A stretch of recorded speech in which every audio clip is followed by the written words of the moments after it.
समय गिरावट पे इन स्टॉक्स को बिल्कुल खरीदना चाहिए।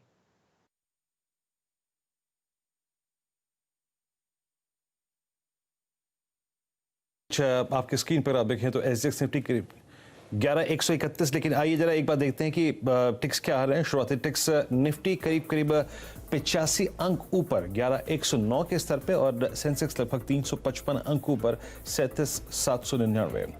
और अगर आप स्टॉक स्पेसिफिक रुझान देखें, शुरुआती स्टॉक स्पेसिफिक रुझान क्या है, तो उसमें श्री सीमेंट अगर आप देखें करीब 2% ऊपर, इंडसइंड बैंक लगभग 2% ऊपर, थोड़ा सा अगर आप देखें रिलीफ यहाँ पे इंडसइंड बैंक में, बाकी टाटा स्टील लगभग 2% ऊपर और टेक महिंद्रा, विप्रो। तो जो मूव हमने कल आईटी में क्लोजिंग के वक्त देखा था उसमें काफ़ी सब्सटेंशियल मूव आज भी नजर आ रहा है। आज भी शुरुआती तेज में आंकड़ों में तेजी है। बाकी Shri cement, Bajaj finance, ICICI bank, TCS और रिलायंस एक बार फिर से स्ट्रेंथ दिखाते हुए। आई थिंक इसे वक्त लगेगा, लेकिन 11,127 यहाँ पर निफ्टी का स्तर है। सीधे चलते जरा एक बार देखते हैं कि आज 2020 में, स्टॉक 2020 में टीम्स क्या थी दोनों खिलाड़ियों की, और उसके बाद राजेश की एक कॉल नहीं, और फिर मत भूलिएगा हम देखेंगे टॉप 10 सीएनबीसी आवाज के टॉप 10 वो स्टॉक्स जो कि आपको आज 9:15 पर नजर रख के चलनी है। 2020 ये देखते हैं कि एक बार टीम क्या थी हेमंत की और नीरज जी की। आपकी स्क्रीन पर नीरज जी की टीम है, Quick Heal, Majesco, AstraZeneca, Pfizer, Cadila health care. Rajesh, I hope आपने टीम स्कैन की होगी। इंश्योरेंस और फार्मा स्टॉक्स का स्ट्रॉन्ग कॉम्बिनेशन था, इसमें आपकी प्रेफर्ड पिक क्या रहेगी, बताइए। वीरेन, मैंने नीरज जी की टीम से क्विक हिल को चुना है। ये कल का खिलाड़ी आज वाला काउंटर है, इनफैक्ट दोनों वैसे ही है। क्विक हिल चुनने की वजह ढेर सारी है, लेकिन टेक्निकली मैं यही कहूँगा 120 के ऊपर कल इसमें प्राइस एंड वॉल्यूम ब्रेकआउट था। लोअर लेवल्स पे अपना कॉन्फ्लुएंस और सपोर्ट जो था करीबन 110, 112, इसको टेस्ट करने के बाद ये निकला। और मेरे हिसाब से, जैसे कि मैंने कल भी कहा और आज भी मैं कहता हूँ, मुझे ये 140 प्लस का टारगेट इमीडिएट दिखता है। तो क्विक हिल रहेगा। नीरज जी की टीम से उन्होंने टारगेट किया, उन्होंने टारगेट भी 140 के आसपास ही दिया है। स्टॉप लॉस जो है 120 का है, प्रोबेबली मैं 118 का स्टॉप लॉस रखूंगा। हेमंत की टीम से जो होगा वो रहेगा आदित्य बिरला मनी, जो करीबन 37.75 के आसपास था।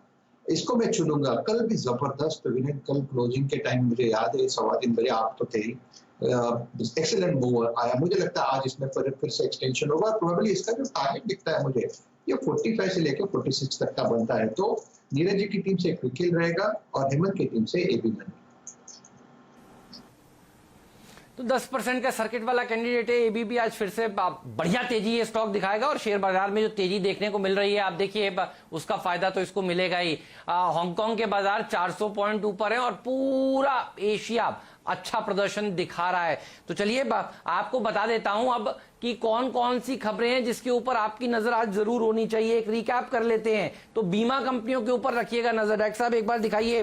न्यू इंडिया एश्योरेंस और जीआईसीआरई इंश्योरेंस सेक्टर को प्राइवेटाइज करने की बात देखिए सामने आ रही है, और ये वो सेक्टर है जिसके ऊपर फोकस होना चाहिए। सीएनबीसी आवाज की बिग एक्सक्लूसिव है और मुझे लगता है कि फिर आज ये स्टॉक्स भागते हुए नजर आएंगे। साथ ही सरकारी बैंकों के ऊपर रखिएगा नजर, और वो इसलिए सरकारी बीमा कंपनियों के अलावा 6 सरकारी बैंक की आगे निजीकरण हो जाएगा, जिसमें bank of India, central bank, UCO bank, bank of Maharashtra, IOB, Punjab and Sind bank, ये वो सरकारी बैंक हैं जिनके ऊपर आपका फोकस होना चाहिए आज, क्योंकि यहां पर भी सरकार निजीकरण करने जा रही है और इसका भी कैबिनेट का एक ड्राफ्ट नोट देखिए तैयार हो रहा है। तो ये 2 सेक्टर है, इंश्योरेंस और सरकारी बैंक, इनके ऊपर नजर होगी। एसीसी के मार्जिन अच्छे रहे हैं, कल चला ये स्टॉक, इसके ऊपर भी फोकस होगा आज।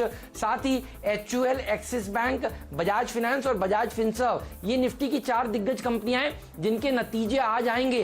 तो अगर आप ने कल नहीं खरीदा तो देखिए मौके मिलेंगे आपको बजाज फाइनेंस और बजाज फिनसर्व में आज दांव लगाने के लिए। ये स्टॉक्स फोकस में रहेंगे। लाइफ इंश्योरेंस कंपनियों के शेयर भी फोकस में रहेंगे, प्राइवेट वाले, क्योंकि इनके भी नतीजे आज आने वाले हैं। HDFC life, ICICI pru, SBI के ऊपर भी, लाइफ के ऊपर आपकी नजर होनी चाहिए। साथ ही ऑक्सफोर्ड यूनिवर्सिटी ने जिस तरह से वैक्सीन का सफल ट्रायल करने का दावा किया है, फार्मा शेयरों के ऊपर भी आज नजर होनी चाहिए।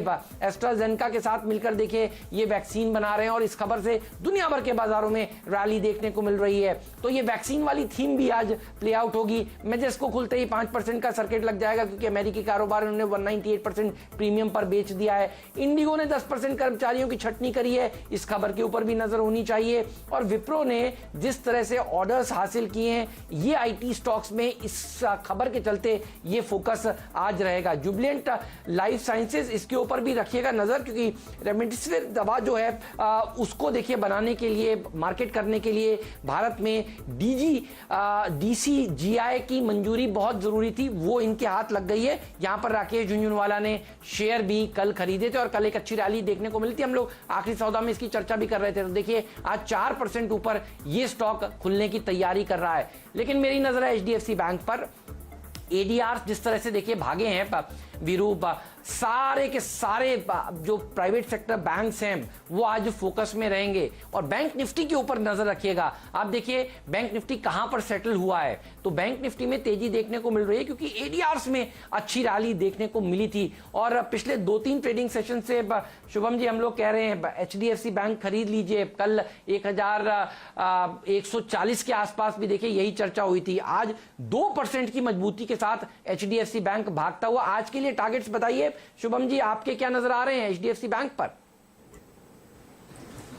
हेमंत जी, HDFC बैंक में अगर हम देखें तो काफ़ी अच्छा रैली यहाँ पे देखने को मिला और कुछ समय पहले यहाँ पे सिस्टम में शॉर्ट्स भी थे और इसलिए मुझे लगता है कि ये रैली और ज़्यादा फियर्स हो गया था। तो अभी भी अगर हम यहाँ पे टारगेट्स देखें तो 1160 तक के एटलीस्ट यहाँ पे शॉर्ट टर्म टारगेट्स आते हुए दिखते हैं।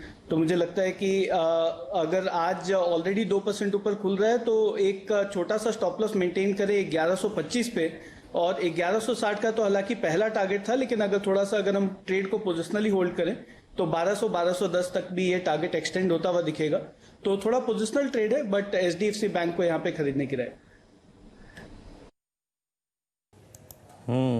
साथ ही साथ अगर आप देखें HDFC बैंक पर राय थी, लेकिन IT कल का लीडर था। कल Nifty IT all time high पे क्लोज हुआ था। राजेश, ये बताइए कि अगर IT में, जिसमें शुरुआती दौर में अच्छी तेजी दिखाई दे रही है, टेक महिंद्रा काफी अच्छा खासा कर रहा है, इन्फोसिस अच्छा कर रहा है, अगर विप्रो अगर आप देखें करीब आज भी 3% ऊपर 278 की ट्रैजेक्टरी में है, अगर आपको कहें कि आज आपको इस IT पे फोकस करना है तो मिड कैप में और लार्ज कैप में कौन कौन सा स्टॉक होगा? आई थिंक आपने राइटली पॉइंट आउट किया टेक महिंद्रा और विप्रो, क्योंकि विप्रो